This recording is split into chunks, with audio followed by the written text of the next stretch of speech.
Dear viewers, have you ever wondered what lies behind the perfect smiles of a family portrait? What truths hide in the shadows of houses where curtains are always drawn and voices fall silent when neighbors pass by?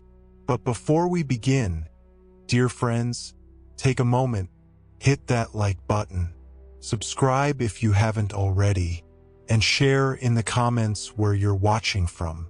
We love knowing which corner of the world our Voices of Reality family gathers from. Tonight, we travel to a small southern town where church bells still ring on Sunday mornings and neighbors wave from porches with glasses of sweet tea in hand. A place where everyone claims to know each other's business, yet no one dares to speak of certain things aloud. At the heart of this quiet community stood the Whitmore family. To outsiders, they were the embodiment of respectability. A hardworking father, a devoted mother, and 3 children raised with strict manners and polished smiles. Folks in town often said, if every family were like the Whitmores, this town would have no troubles. But dear viewers, let me warn you, appearances are deceiving.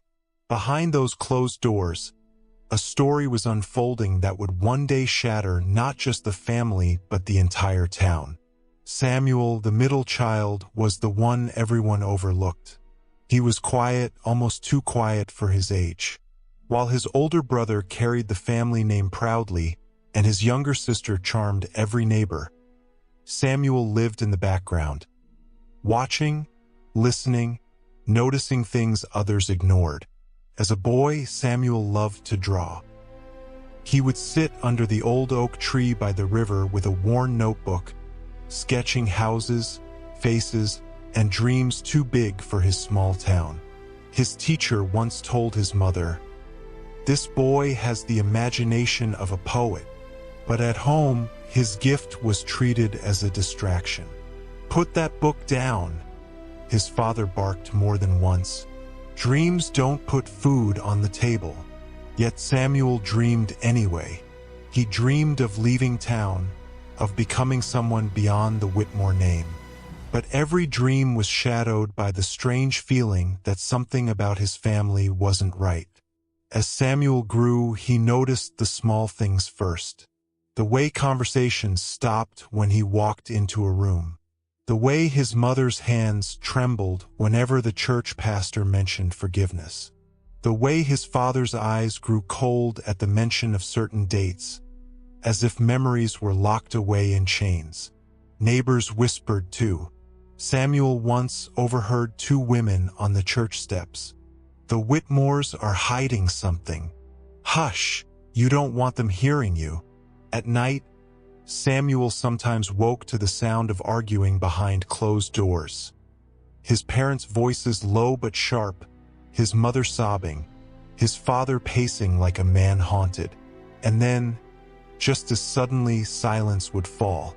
One evening, while sneaking to the kitchen for a glass of water, Samuel swore he saw his older brother slip into the barn with a heavy box, only to return empty-handed, his face pale and his lips sealed.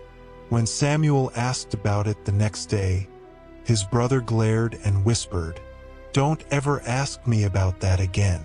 Dear viewers, isn't it strange how a family can look so perfect under the sunlight, yet crack like glass once night falls?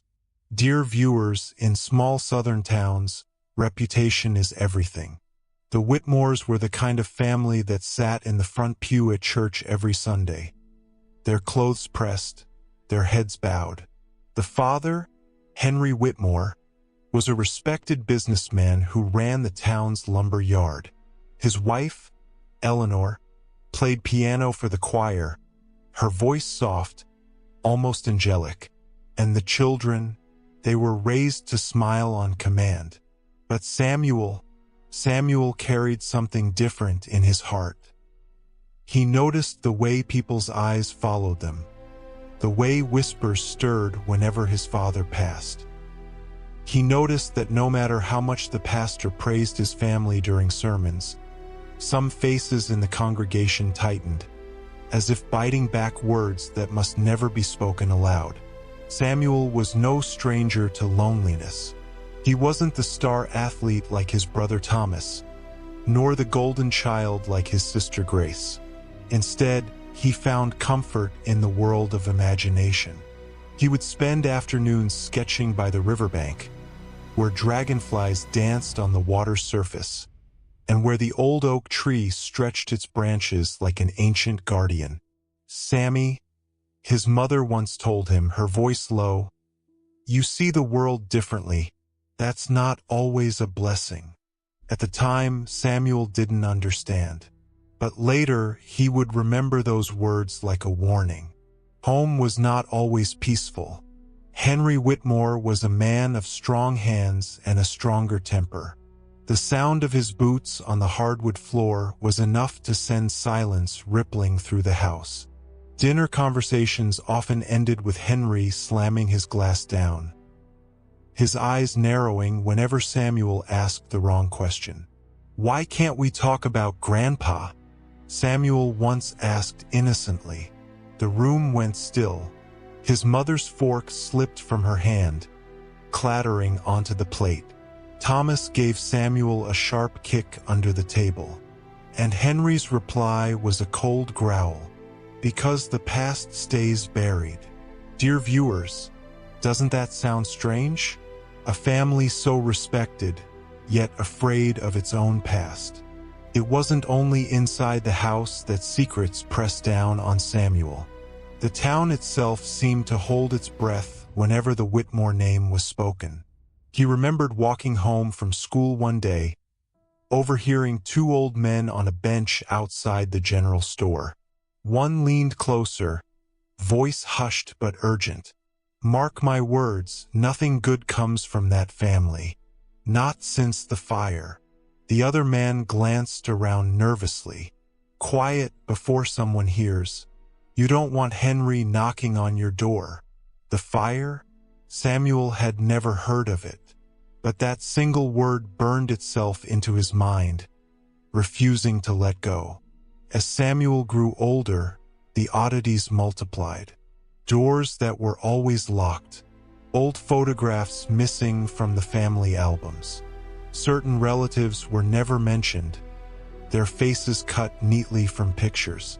One stormy night, when thunder rattled the windows, Samuel crept to the basement door, a place forbidden to all the children. To his shock, it wasn't locked that evening. He pushed it open, his heart pounding. The air was damp, heavy with the scent of earth and rust. In the dim light, he saw boxes stacked against the wall, each labeled with years that meant nothing to him. But one box had been left open. Inside, he caught sight of scorched fabric, blackened papers, and, most chilling of all, a charred photograph where familiar faces stared back, twisted by flame. Just as he reached for it, a hand clamped down on his shoulder. "Samuel!" His father's voice thundered. "What are you doing here?" Samuel froze. His father's grip was iron. His eyes, cold with a fury Samuel had never seen before. I was just..." Samuel stammered. Henry leaned close, his voice a whisper filled with venom. "You will never come down here again. Do you understand?" Samuel nodded, trembling. But in his heart, the questions had already taken root. From that night on, Samuel knew one thing with certainty. His family was hiding something. Something dark. Something that no smile in church, no friendly wave from the porch could ever erase. And dear viewers, let me tell you, when a truth is buried deep enough, it never stays hidden forever. Dear viewers, the next Sunday, the Whitmores arrived at First Baptist like a portrait come to life. Eleanor in a pale blue dress, pearls steady on her collarbone. Henry in a dark suit that fit like armor. Thomas marched a step ahead, a captain on parade. Grace held her mother's hand and twirled once on the steps like a little bell of light. Samuel walked a half-step behind. Inside, the organ rose and fell like a tide. The pastor spoke of forgiveness, of letting the past be the past. When he said the word repentance, Eleanor's hand tightened around the hymnal so hard the leather creaked. Henry's jaw pulsed. Thomas stared at the stained glass with a soldier's blankness. Samuel felt eyes on him. Not the warm kind, the watchful kind. The kind that measure, weigh, and decide. On the third hymn, Eleanor missed her cue at the piano. Just half a beat. A stumble no one would notice except the one who watches everything. After service, the fellowship hall smelled of fried chicken and cinnamon. Women in floral dresses carried covered dishes like offerings. Men laughed too loudly at jokes that were not funny. Someone slapped Henry on the back and said, "You ready for the county contract, Whitmore?" Henry's smile was teeth and nothing else. Samuel stood by the punch bowl, plastic cup in hand. Two deacons drifted near the bulletin board, voices low. "Told you the county still keeps a file," one whispered. "Lord, hush. You want Eleanor to hear. It was a long time ago. Not long enough." Samuel looked at the board. Choir rehearsal on Tuesday. Youth picnic Saturday. Beneath the flyers, a yellowed newspaper clipping had slipped from its tack and hung crooked. He reached out and straightened it. Local businessman donates to fire safety fund, and felt a chill run down his spine. The date was from before he was born. As he pinned it straight, he saw the edge of a second clipping hidden behind it. Darker, crisped at one corner. The headline was half covered, but he could make out two words that snagged his breath. Warehouse and Blaze. "Sam." Eleanor's voice floated over, soft as silk. "Help me carry the pie to the car." He let the clipping fall back into place. Late afternoon. Dragonflies stitched light over the river's surface. Samuel sat beneath the oak, sketchbook open, pencil moving in small, careful strokes. He wasn't drawing the church or the streets today. He drew the basement steps, the open box, the charred photograph. Every time he started to shade Henry's face in the drawing, the graphite went too dark, like the page refused anything less than a shadow. Boots crunched gravel behind him. He closed the book half a second too slow. "Thought I'd find you here," Thomas said. He dropped down on the roots like a man who owned them. Samuel kept his eyes on the river. "What do you need?" Thomas brushed dust from his jeans. "You're poking around again. People notice when you poke around." "I'm not. You are." Thomas's smile was thin. "Don't be stupid, Sam. We have a good thing. Dad takes care of us. We don't ask questions we don't need answered."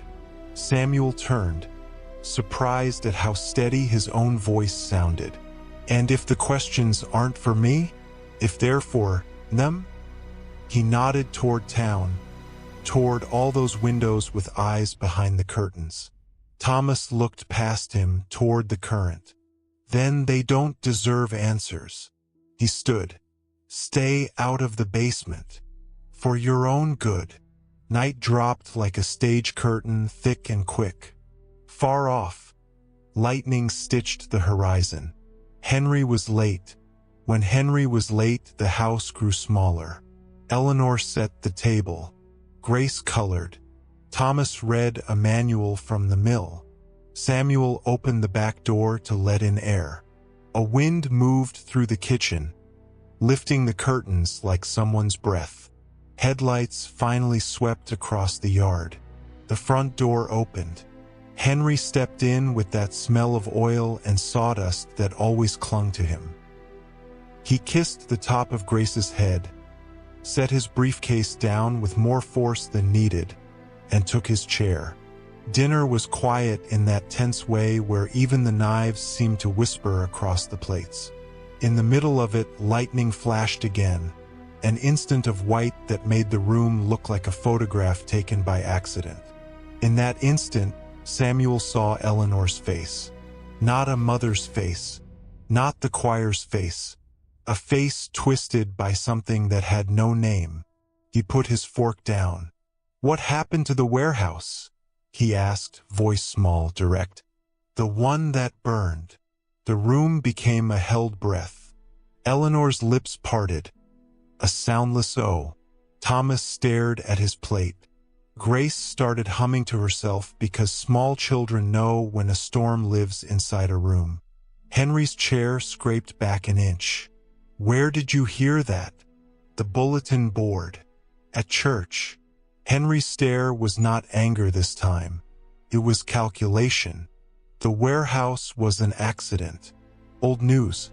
It has nothing to do with us. Samuel's mouth formed the next question without permission. "Then why is there a burned photograph in the basement?" Eleanor stood so fast the salt shaker tipped. She pressed her napkin to her mouth, turned, and walked to the sink like someone learning again how to move. Henry did not look at Eleanor. He looked at Samuel. "Finish your supper." Later, the house slept the way a wounded animal sleeps. One ear always open. Samuel crept to the hallway for water. Eleanor stood in the dark, silhouetted against the kitchen window, hands pressed flat to the counter. For a moment he thought she was praying. Then he realized her hands were shaking. "Mom," he whispered. She didn't turn, but her voice reached him, threadbare. "Sometimes a child sees too clearly," she said, "and it becomes his cross to carry." She took a breath that snagged in her chest. "Go to bed, Samuel." The floor trembled faintly. Henry moved in the room beyond, steady as a metronome. Monday. The school's detention room smelled of dust and pencil shavings. Samuel sat there because he'd skipped PE to draw in the art room, and the coach had no patience for dreamers. Light cut into the room in square patches, the dust like tiny planets turning slowly.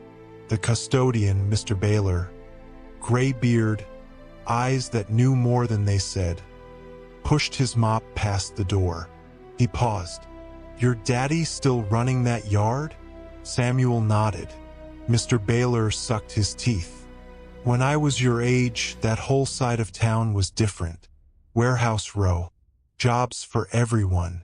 Then the fire came through. The kind that's hot in more ways than one, if you catch me." He resumed mopping, then stopped again. "Some folks got rich after. Some folks lost everything." He looked at the boy's hands, ink-stained and still. "You be careful what you think you want to know." Samuel swallowed. "Why?" "Because once you know it, you can't unknow it. And it will know you back." Afternoon sun slanted through Henry's home office, turning dust motes into golden ash. Samuel stood in the doorway, heart beating in his throat. He told himself he had a reason. He needed a ruler for geometry. He told himself he had permission. Henry was at the yard. Eleanor had gone to deliver a casserole to Miss Ida. He crossed the rug like a trespasser in his own home. The desk was walnut, heavy, clean. The top drawers slide with a whisper. Pens, invoices, a photograph of Henry and the mayor shaking hands. Framed, but face down. Why? The bottom drawer was locked. Of course it was. Samuel tried the other side of the desk, found a thin brass key taped beneath the lip with yellowing tape. His fingers shook as he peeled it free. The lock turned with a small, domestic click that sounded louder than thunder. Inside, a ledger bound in cracked black leather, a small cloth pouch, 3 newspaper clippings folded into squares. He lifted the ledger. Names and numbers marched across the pages like an army. Dates lined up like train tracks. He turned to a newer page, 2 months old, and saw a line item that made his scalp prickle. Donation, Fire Safety Fund. Next to it, another, Payment C. Rowan, night work. He opened the cloth pouch. Inside lay a lighter, silver, scratched, engraved with an initial that did not belong to Henry. See. Floorboards spoke softly behind him. Put it back. Henry's voice was not loud. It didn't need to be. Samuel froze. He didn't turn. Why do you have this? He held up the lighter, felt it tremble in his hand. Henry stepped closer, the scent of sawdust and the mill heavy as weather. Because I keep records. That is what men do. It's not yours. You found a key, Henry said. So you must be a man today. Be careful, then, how you use your hands. Samuel placed the lighter back in the pouch back in the drawer. He set the ledger on top of it and closed the drawer with reverence, as though it were a casket. He left the key on the desk's edge. His father watched him the way a hawk watches a field.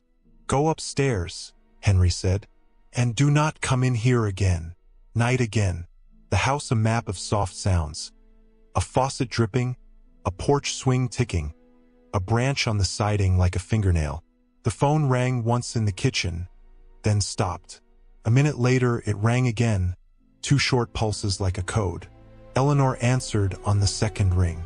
Her voice dropped into that register Samuel had come to recognize, the voice made for speaking to trouble without waking it. Hello. Pause. No, she said. Not now. Not on a Monday. Henry can't. Another pause. He burned that list. A longer silence. I'll tell him you called.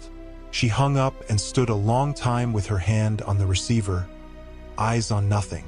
Samuel lay in the dark and pretended he hadn't heard. He counted his breaths to keep them quiet.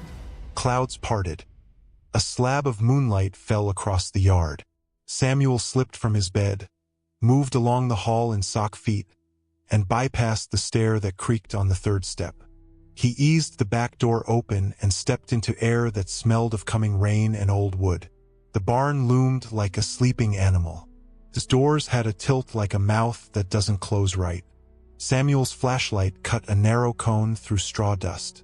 A red toolbox, a coil of rope, the heavy box he'd seen Thomas carry weeks ago, tucked behind sacks of seed. He knelt. The lid came up grudgingly. Inside, binder twine. A folded denim jacket with a name stitched inside the collar, Rowan. A stack of folded tarps, and beneath those tarps, a metal lockbox with a combination dial. He listened. The quiet felt like a held breath again. He tried the dial, spinning small guesses. Birthdays, Henry's, Eleanor's. The house number. Nothing. He closed the box, replaced the tarps, lowered the lid.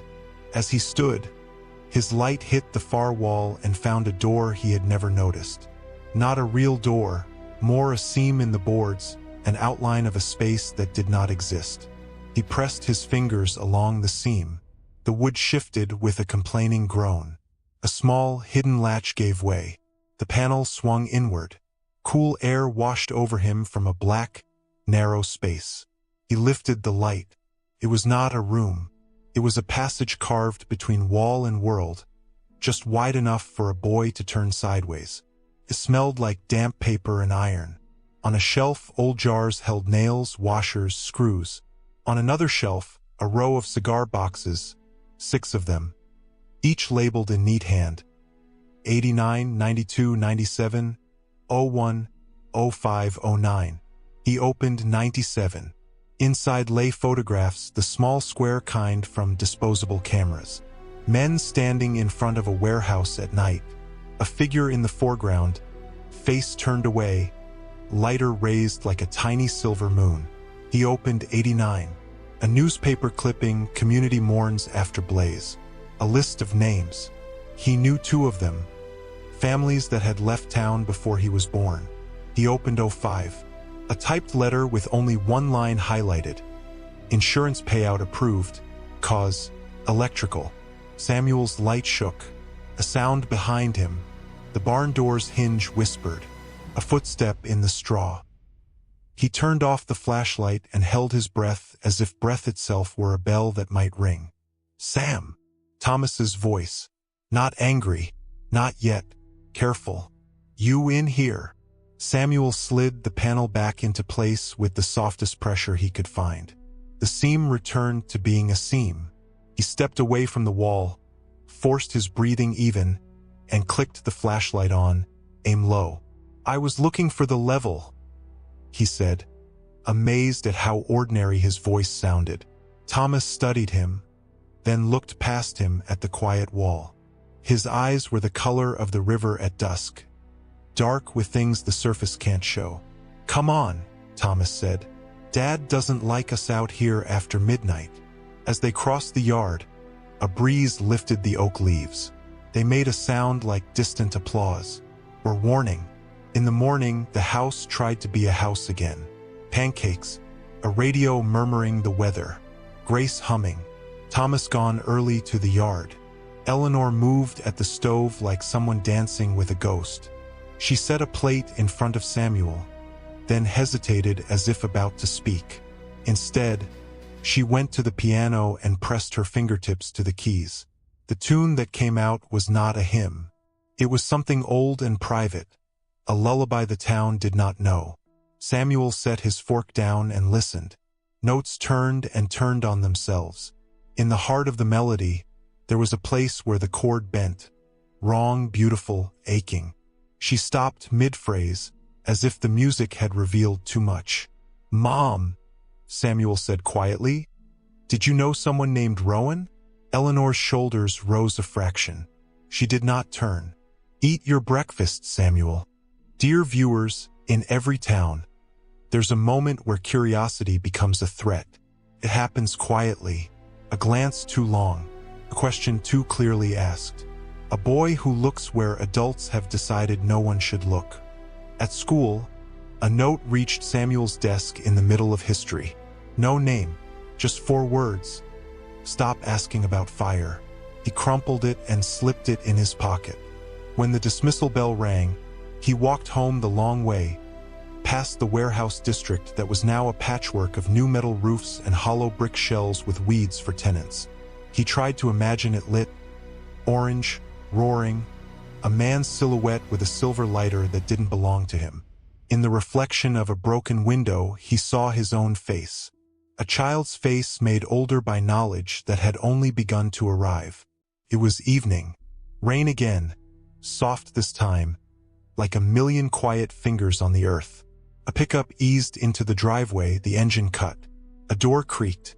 Samuel watched from the stair landing, eyes just above the banister. A man stepped onto the porch. Lean, clothes that said more night work than day work. He removed his cap and held it in both hands. When Henry opened the door, the 2 men looked at each other as if they were the only people left in the world. "Rowan," Henry said low. "Rowan." The name in the ledger, the jacket in the box. Eleanor appeared behind Henry, one hand to her throat. Thomas came from the den, body tensing without moving. Rowan's voice was sand. "We need to talk." Henry didn't ask him in. He stepped outside and pulled the door almost closed. Almost. Through the thin seam, Samuel heard words not meant for children. Not meant for anyone. "They're asking again." "Let them ask. Files don't burn like they used to. You should have kept your mouth shut. You should have paid me what you promised." Silence. Then Henry with that terrible softness. "You want money. Again." Rowan's laugh was small and wrong. "I want not to go to prison for the second half of my life." The rain deepened. The porch boards ticked as it cooled. Henry said, "Come by the yard tomorrow. We'll settle it." Rowan said, "Tonight." Henry said nothing at all for a long, long moment. "Tomorrow," he repeated, "like we agreed." Footsteps. The door opened. Rowan tipped his cap toward the inside, toward faces he could not see, then walked back to the truck and drove into rain. Henry closed the door gently. He looked at Eleanor, then up the stairs, right into the shadow where Samuel watched. "Bed," Henry said. Samuel didn't argue, but as he lay in the dark, the house around him felt less like a house and more like a story that had already decided how it would end. Close to midnight, thunder stitched the sky again. Samuel rose, drawn by a force he couldn't name, the way iron filings slide toward a magnet. He stepped past the creaking stair, past the hall clock that sounded too loud, to the back door. The barn stood like a confession. He went to the hidden panel with hands that knew now where to press. The seam opened. The passage breathed its cold breath. He lifted the cigar box labeled 01, his birth year, and opened it. Inside lay a hospital bracelet with Eleanor's name, and beneath it, a photograph he had never seen. Eleanor in a hospital bed, pale but smiling. Henry at her side, not smiling. In his arms, a newborn. The date scrawled at the bottom in Eleanor's neat hand matched Samuel's birthday. But there was a second date written smaller beneath it. 2 weeks later. And beside that date, one word in someone else's cramped, angry scrawl, swap. The barn groaned as if the night itself had shifted. Outside, a car rolled slow down the road and stopped without turning off the engine. Samuel stared at the word until it became less a word and more a door opening under his feet. Dear viewers, sometimes the first truth isn't the darkest. Sometimes it's only the match. Dear viewers, when dawn comes after a night of questions, it doesn't always bring answers. Sometimes it only brings silence. The next morning, Samuel moved through the house like a ghost. Eleanor hummed at the sink, but the tune was broken, wandering into places where music shouldn't go. Grace skipped rope in the yard, counting out loud in a sing-song voice that somehow sounded hollow. Henry sat at the table with his ledger open, pen scratching slow, deliberate lines. Every so often, he glanced toward the window, as though expecting someone or something. "Dad?" Samuel asked, voice steady though his hands were not. Henry didn't look up. "What is it? Who is Rowan?" The pen stopped. Henry lifted his eyes, piercing and still. "Rowan is someone who used to work for me. Nothing more." Samuel wanted to press further. But dear viewers, sometimes a single look tells you that one more question would change everything. So he said nothing. Not then. The lumber yard buzzed with saws, hammers. The shouts of men moving wood heavier than their backs should bear. Samuel tagged along after Thomas, who was learning the trade from the ground up. Henry moved among the men like a king among soldiers. Every hat tipped, every back straightened when he passed. Yet Samuel noticed how some eyes lingered, not with respect, but with fear. By the far gate a truck idled. Rowan leaned against it, arms crossed, his cap pulled low. His eyes followed Henry's every step. "Sam," Thomas muttered, pulling him aside. "Don't stare. I wasn't. You were. And if Dad catches you, he'll make sure you regret it." Samuel looked down at the dirt, but the sound of Rowan's truck door slamming shut echoed in his chest long after the man was gone. That evening, Eleanor didn't play the piano. She sat at the kitchen table with her hands folded, staring at nothing. Grace tugged at her sleeve, asking for a story, but Eleanor only whispered, "Not tonight, baby. Not tonight." When the children were sent to bed, Samuel lingered on the stairs. Through the banister, he watched Henry pour whiskey into a glass, his back turned. Eleanor finally spoke. "I can't do this anymore, Henry. I can't keep burying it." Henry didn't turn. "You'll do as you're told, like you always have." Her voice trembled, yet carried a strength Samuel had never heard before. "One day the truth will come out. Maybe not from me, maybe not from you, but it will. And God help us all when it does." Henry slammed the glass down so hard whiskey spilled across the table. His voice was thunder. "Don't you dare!" Samuel's heart pounded. Upstairs, Thomas shut his door hard, like a soldier retreating from a war he could not win. That night, Samuel dreamed of fire. Not the playful kind that flickers in a hearth, but a wall of flame that devoured everything. He stood in the middle of it, clutching his sketchbook, watching faces appear in the smoke. Faces of neighbors, faces of strangers, all of them staring at him as if he carried the match. When he woke, His pillow was damp with sweat, and the sound of rain tapped against the window like impatient fingers. The rain hadn't stopped by the next night. Lightning flashed as a truck pulled into the drive once more. Rowan stepped out, soaked, his expression carved from stone. This time, Henry opened the door before Rowan could knock. The two men spoke in hushed tones on the porch. Samuel pressed himself to the stairwell shadows, straining to hear. "Tomorrow is too late," Rowan hissed. "They're already digging." Henry growled back. "Then you'll keep your mouth shut." Rowan leaned in, eyes burning. "Not unless I get what's mine. You think you buried the fire, but it's still burning, Henry. It always will." The storm cracked overhead. Eleanor appeared in the doorway, face pale, eyes red. She whispered, almost to herself, "He's right." Henry turned on her like a storm given flesh. "Go inside." Rowan shook his head, stepping back toward his truck. "If you won't pay me, maybe I'll start talking. Folks deserve the truth." He drove off, tires spitting mud. The porch light flickered once, then went dark.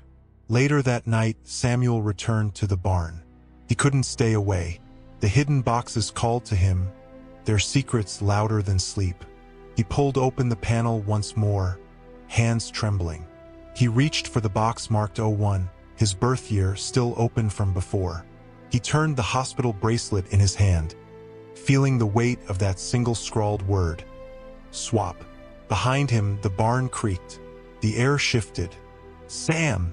Thomas's voice whispered, not angry, not protective. Something else. Something broken. Samuel turned. His brother stood in the shadows, rain dripping from his hair, eyes glistening like he carried every secret the family had ever tried to bury. "You weren't supposed to see that," Thomas said, voice low. "None of us were." Samuel's heart pounded. "Then why keep it?" Thomas's jaw clenched. He stepped closer, lowering his voice to a trembling whisper. "Because, Sam, you're not supposed to be here. Not in this family. Not in this house. That's the truth Dad's been hiding." Dear viewers, imagine hearing those words. Imagine being told by your own blood that you never belonged at all. And yet, this was only the beginning.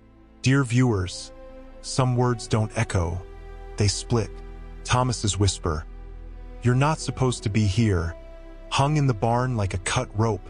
Samuel stood beneath the rafters, the 01 cigar box open, the hospital bracelet glinting pale. Rain tapped the roof like nervous fingers. "Not supposed to be where?" Samuel managed. Thomas swallowed. "In our family. In this name. In this house. Dad made sure of it." Made sure of what? That you would never learn who you belonged to. They moved to the barn threshold, half in rain, half in dark. "Tell me the rest," Samuel said. Thomas wiped water from his brow. "I was 12 when I heard. Dad and Rowan were fighting in the office. Something about the hospital. About a switch. Our baby." Thomas's voice cracked. "Our baby didn't make it, Sam." Silence. "Mom broke," Thomas whispered. "Dad wouldn't let the town know. Said it would ruin him. Said there had to be a way. And me." Thomas stared at the mud. "You came from the other side of the curtain. From a woman who didn't have anyone. A woman who..." He swallowed hard. "A woman connected to the fire." They found Eleanor at the piano, not playing, just pressing her fingers to the keys like checking a pulse. Samuel stood in the doorway, smaller than he'd felt since he was 6. "Is it true?" Eleanor didn't turn. "Which part?" "All of it," he said, voice thin. Her shoulders lifted, dropped. She turned slowly, eyes rimmed red. "Yes." Thomas looked at the floor. Samuel felt the room tilt. "Why?" Samuel asked. Eleanor's answer came from the farthest place a heart can speak. "Because your life was a miracle placed in the path of a woman drowning. Because a man's pride is a fire of its own. Because I was not brave." "Who was my mother?" Samuel asked. Eleanor's eyes filled. Her name was Lydia Rowan. Rowan, the night worker, the jacket in the box, the ledger's payment. And my father? Eleanor's lips pressed thin. We were told he died in the warehouse blaze. He was a forklift man. Gentle, quiet, came in early, left late. Samuel's hand found the back of a chair, knuckles whitening. Eleanor continued. Lydia was alone when she labored. Her baby was healthy. She closed her eyes. Ours was not. Seen 5 bargains in the dark. How? Samuel demanded, the word cracking. How does a switch happen? Eleanor swallowed. Money, power, a night nurse with debts, a husband who would never let the town see him fall. Dad, Thomas said, not defending, just naming a fact. Eleanor nodded once, as if agreeing with gravity. Henry made it happen. I told myself I'd make it right one day, but one day kept moving. Dear viewers, the river doesn't wash all sins clean. Some it carries and carries until it spills into the sea. Samuel laid the ledger, the lighter, and the 97/01 cigar boxes on the kitchen table. The house felt like a courtroom. The chairs, witness stands. We take this to pastor, to sheriff, to someone, Samuel said. Eleanor's hands trembled. Your father will deny it. Thomas touched the lighter. Rowan won't. Eleanor's eyes flicked to the window. If Rowan lives long enough to speak. They found Rowan at the riverbank, leaning against his truck, a cigarette pinched but unlit, eyes on the current. Samuel stepped forward. Lydia Rowan. She was my mother. Rowan's face broke like paper. She was my sister, he said. Silence pressed down. My parents were gone by then, Rowan added hoarsely. I raised her, kept her fed, tried to keep her safe. But this town, he looked toward the mill skyline. This town takes what it wants. Samuel's mouth formed a word that felt too complicated for breath. Why didn't you say anything? Rowan laughed without joy. I did. To the man who burns and calls it weather. Will you tell the sheriff? Thomas asked. Rowan studied them. Will you stand with me when your father tries to light me again? Samuel nodded. Yes. Rowan turned to the river. Then tomorrow, he said. Sheriff's office. 10 a.m. Why not now? Because I want Henry to sleep one more night not knowing which way the wind will blow. Dear viewers, dawn can be a blade. At home, Henry sensed something unseen. He prowled the house soft-footed, checking windows, doors, shadows. He paused at Samuel's door, hand hovering over the knob, then moved on. Eleanor lay awake, eyes open to the ceiling. The lullaby returned to her lips but never found air. Samuel's heart thudded slow, heavy, purposeful. He hid the ledger beneath the floorboard loose from childhood games. He held the hospital bracelet in his fist until the plastic warmed like skin. Morning light cut cleanly through the stained glass. Pastor's office smelled of old paper and lemon oil. Samuel set the ledger and lighter on the desk. I need help. The pastor read the ledger tones as if it were scripture gone wrong. His hand trembled when he reached the entry. Payment, C. Rowan, night work. Son, he said quietly. Some sins make the earth itself groan. He straightened, eyes steeled. We go to the sheriff. Now. They arrived to find Rowan already waiting, hat in hand, suit borrowed, jaw set. Sheriff Langley shut the blinds. Y'all do realize who you're up against, he said, not unkindly. Yes, Rowan replied. The man who made Ashes pay him twice. The sheriff opened a recorder, clicked it on. Tell me everything. Rowan told it. The warehouse deals, the pre-dawn fuel runs, the lighter with the wrong initial, the night nurse's envelope, the bracelet, the baby that lived, the baby that didn't, the documents Henry ordered burned, the copies he didn't know existed. Samuel added quiet truths. The hidden passage, the cigar boxes, the ledger entries, the phone that rang twice. When it ended, the room felt colder. Sheriff exhaled. "We'll need a warrant."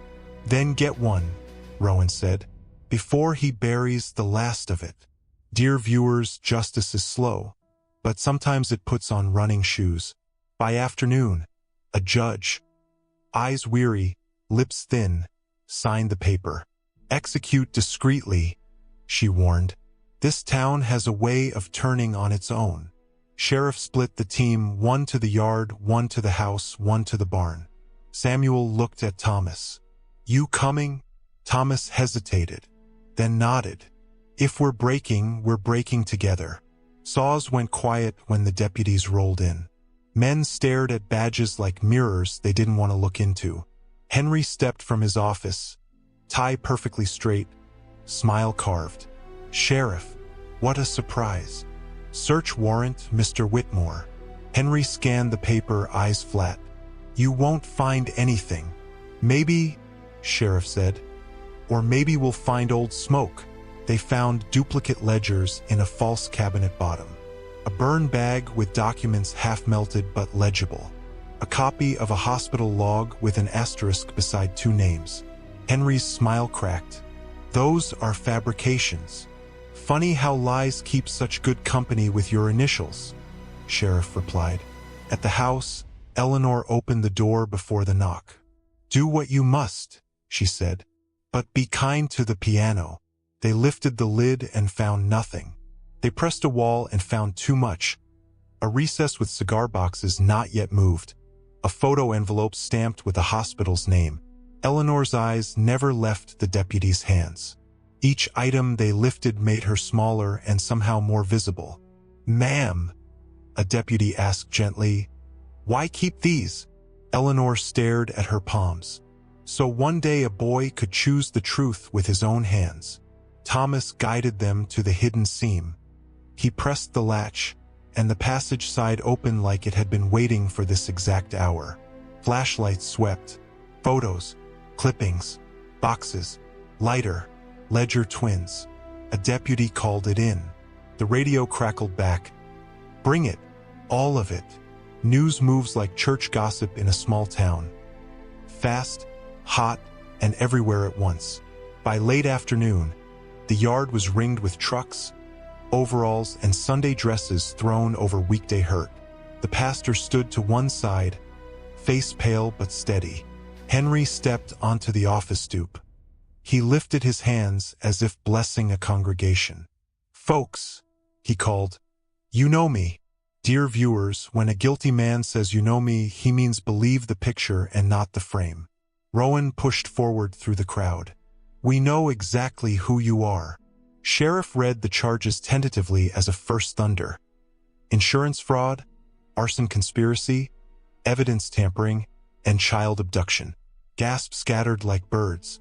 Henry laughed, a sound with no humor. "Abduction? That boy bears my name." Samuel stepped up, the hospital bracelet in his palm. "You took my name and gave me your shadow," he said. "Names aren't ownership." Rowan lifted the lighter. "You gave me wages and then a match." Henry's gaze slid to Eleanor. "Say something." Eleanor's voice came small but clear. "I am done borrowing God's silence." She turned to the crowd. "We lost a child. Henry would not let us mourn in the open. He bought a baby and told me to call it Providence. I called it sin every night, alone." The crowd shifted, murmurs like wind through dry leaves. Sheriff held up the ledgers. "Your own hand wrote your undoing, Henry. Numbers don't forgive." Henry's jaw flexed. "You think paper wins? I own half the men standing here." A voice from the back, old Mr. Baylor from the school, called out, "No man owns a town forever, son." Another voice, the judge who signed the warrant, she'd come herself, "You own neither the law nor time." And then, dear viewers, a small voice, Grace, piped through the noise. "Daddy, why did you switch my brother?" Silence fell heavy as rain. Henry's face, the proud, carved thing, finally broke. "Because I refuse to lose," he said. Because weakness invites wolves. Because the pastor cut in, you trusted fire more than God. When the cuffs came out, Henry moved fast. He pivoted off the stoop, shoved a deputy, bolted for his truck. Rowan lunged, caught his sleeve, ripped it. Henry swung, wild and stupid. Thomas stepped between them. For the first time in his life, he put his body against his father's will. "Enough," Thomas said. "I'm done guarding your secrets." Henry paused just long enough for the sheriff to lock the cuffs. The click echoed like a final nail. That evening, under a sky rinsed clean by storm, the pastor drove Samuel and Eleanor to the hospital whose log had been copied and hidden. Record staff spoke in careful tones.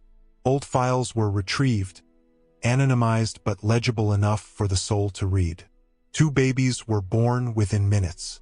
One is listed as deceased. One listed as living but transferred. A nurse's signature matches a night shift ledger from the same month. Samuel pressed a palm to the glass of the records room as if touching the past might soothe it. "Lydia Rowan," he said softly. A clerk nodded. She remembered the name. Quiet girl, wore her hair in a scarf, smiled like it hurt. Samuel didn't cry. Not then. The tears were waiting for a room that felt safe. Rowan drove them to a small cemetery at the edge of town. Dragonflies lifted as the truck door shut. He led them to a simple stone. Lydia Rowan, 1981 to 2001. Eleanor's breath hitched like a snagged thread. "I am sorry," she whispered to the ground. "I am sorry I let a man's pride choose for me." Rowan's jaw worked. He laid a peppermint on the stone. A habit from childhood. A sweetness against all that was not sweet. Samuel knelt. He placed the hospital bracelet at the base of the stone. "Mother," he whispered, trying the word on his tongue. "I found you." Dear viewers, sometimes mercy is a quiet act done with no witness but the wind. Weeks turned, steady and public. The courthouse filled and refilled, air buzzing with retribution and relief. The state laid out the case like a ledger turned into speech. Ledgers, lighters, letters. The nurse found and immunized by truth. She wept on the stand but spoke anyway. Eleanor testified, voice steady, hands folded like prayer. "I chose wrong," she said, "but I choose right now." Rowan told the fire's shape. "We thought we were small men making small sins. Turns out, fire is never small." Thomas admitted what he'd seen, what he'd carried, the nights he stood between doors. Samuel told the jury what it feels like to learn your life was a deal. Not with pity, with clarity. Henry took the stand and tried to turn the room into a yard he could order. The jury looked at him like a man whose crown had melted. Verdict: guilty, on all principal counts. On sentencing day, the courthouse was quiet as a church. The judge spoke carefully, sorrow woven through the law. "Mr. Whitmore," she said, "you built a kingdom on ash. Now you will live where the wind cannot hear you." Years were said aloud, heavy, long years. Eleanor exhaled and folded. The pastor held her hand. Thomas stared at the floor as if it might open and swallow him. Rowan's mouth trembled with something like justice and grief in equal parts. Samuel did not smile. Justice isn't joy. His weight set down. The yard changed hands. Men kept working. The town's eyes learned to look straight again. Pastor preached a sermon called "What Fire Can't Fix." Eleanor started attending a grief group and, finally, called her son by his full, chosen name, Samuel Rowan Whitmore. Both truths stitched into one. Thomas left the yard and enrolled in night school for social work. "I want to learn how to build people instead of walls," he said. Rowan quit cigarettes. He walked the river at dawn. Sometimes he left peppermints on Lydia's stone. Sometimes, too, Samuel turned the barn's secret into a room of light. He sanded the walls, painted them white, hung his sketches along the seams that once hid lies. The cigar boxes now held pencils and scraps of poems, he wasn't brave enough to call poems. He drew Lydia from a photograph the clerk found. Eyes soft, smile unsure, scarf tied carefully. He drew Eleanor as she looked when she told the truth. Small, strong, unhidden. He drew Rowan at the river, the cigarette gone, the water moving like time that forgives but never forgets. And dear viewers, he drew himself, not the boy in borrowed shadows, but the young man who chose the light with both hands. One evening, Samuel and Rowan sat on the Whitmore porch. No secrets under their feet, no hidden seam in the wall. Just 2 chairs, a breeze, and a pitcher of tea. Rowan cleared his throat. "Family's a word folks use sloppily," he said. "But it ain't always blood. Sometimes it's the people who meet you when the river rises." Samuel nodded. "Sometimes it's both," he said. "And that hurts and heals at the same time." They watched the sun drop behind the oaks. Fireflies wrote little green poems in the yard. At last, Eleanor sat at the piano and finished the lullaby she'd always interrupted. When the bent chord came, she let it bend, then resolve. Wrong turned right, grief turned honest. Samuel stood in the doorway listening the way he used to as a child. This time, the music didn't hide a thing. "Mom," he said softly when she stopped. "Thank you for telling the truth." She turned. "Thank you for asking the questions." They held each other, simple and complete. Dear viewers, some houses burn from the outside. Some burn from the secrets kept inside. But listen, truth does not always arrive with trumpets. Sometimes it comes like morning on a small street. Soft, certain, and enough. This town learned that power does not make a man strong. Mercy does. It realized that names can be crooked and still be set right. It was discovered that even when the past is written in smoke, the future can be written in light. So hear this. Pride builds on ash. Love builds on truth. And family is the place where your name is said without fear. Dear viewers, if you were in Samuel's shoes, if the name you carried was borrowed, if the past you trusted was built on fire, what would you do? Would you chase the truth even if it broke your home? Or would you keep the peace and let the river carry your questions away? Tell me, what would you do? If the story reached your heart, please like this video, subscribe, and share where you're watching from. Alabama, Ohio, Georgia, the Carolinas, the Midwest Plains. Let your town be part of this porch tonight. And remember, the truth may walk slow, but it never loses its way. Please subscribe to Voices of Reality for more stories like this.